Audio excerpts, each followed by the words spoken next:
The town of Hollow's End had long been forgotten by the world, its name struck from maps and its story reduced to little more than a whisper passed between truckers and backwoods, gas station clerks who swore on their mothers' graves that strange things still happened out there.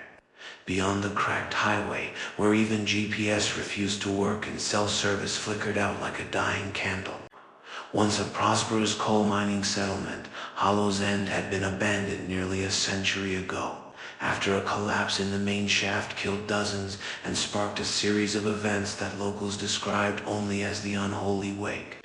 A month where animals went missing, graves turned themselves inside out, and the full moon cast a red light so thick it stained the very clouds, and at the center of it all was Black Hollow Cemetery, a place choked by wild vines, rusted gates, and crooked gravestones that looked older than the town itself. Their inscriptions worn down by wind and time, as if the earth was trying to forget the names of those buried beneath.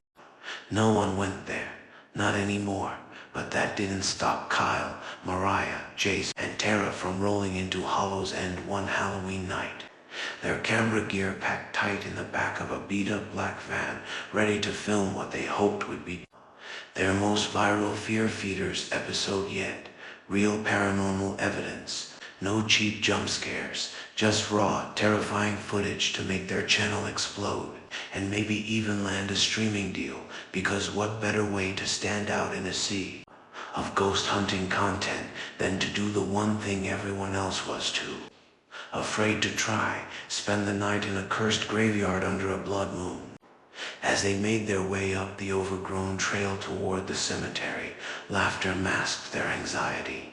The kind of nervous noise young people make when they know they're doing something stupid but are too proud to admit it. And even as the iron gates of Black Hollow creaked open with a groan that seemed to echo from the earth itself, they pressed forward, setting up cameras on tripods, fixing lapel mics to their jackets, and cracking jokes about zombie apocalypse survival plans, all while ignoring the bone-deep chill that settled into their skin like cold smoke.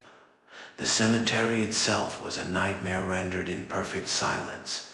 Mausoleums loomed like miniature fortresses. Gravestones leaned at impossible angles. And at the very center of it all stood a towering angel statue, weather-worn and faceless. Its wings stretched wide over a circular clearing ringed with crypts, marked only with ancient runes and the smell of scorched stone.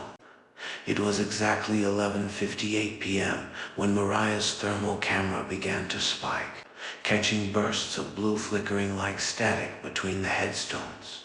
And Jace, who had wandered too far, stumbled backward and swore he saw someone standing beside an open grave, watching him, unmoving, breathless. But when he called out, the figure simply vanished into the mist.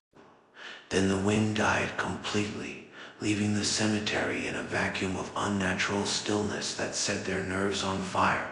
And the moon overhead, already swollen and red, pulsed once like a heartbeat, bathing the graves in crimson light, and that's when it began.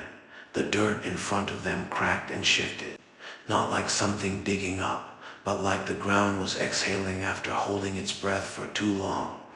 And then the soil erupted in a spray of rot and bone as skeletal hands clawed their way into the night air, followed by decomposed arms and eyeless sockets filled with squirming shadows. The dead had returned. Not slow and dumb like movies made them out to be, but fast, focused, intelligent, and full of hatred for the living. The students screamed and scattered as the graves opened one after another, the camera feed shaking wildly as Kyle tried to document everything while fleeing, swearing through ragged gasps that they'd struck gold. Real footage, real horror. Even as Jace was dragged screaming into an open tomb by 3 corpses in Civil War uniforms, their mouths wide open in a permanent scream. Tara vanished beneath a wall of vines that moved like fingers, pulling her down into the wet earth as her flashlight spun wildly across the grass and died out, leaving Kyle and Mariah alone, sprinting through the endless maze of graves that twisted in impossible ways.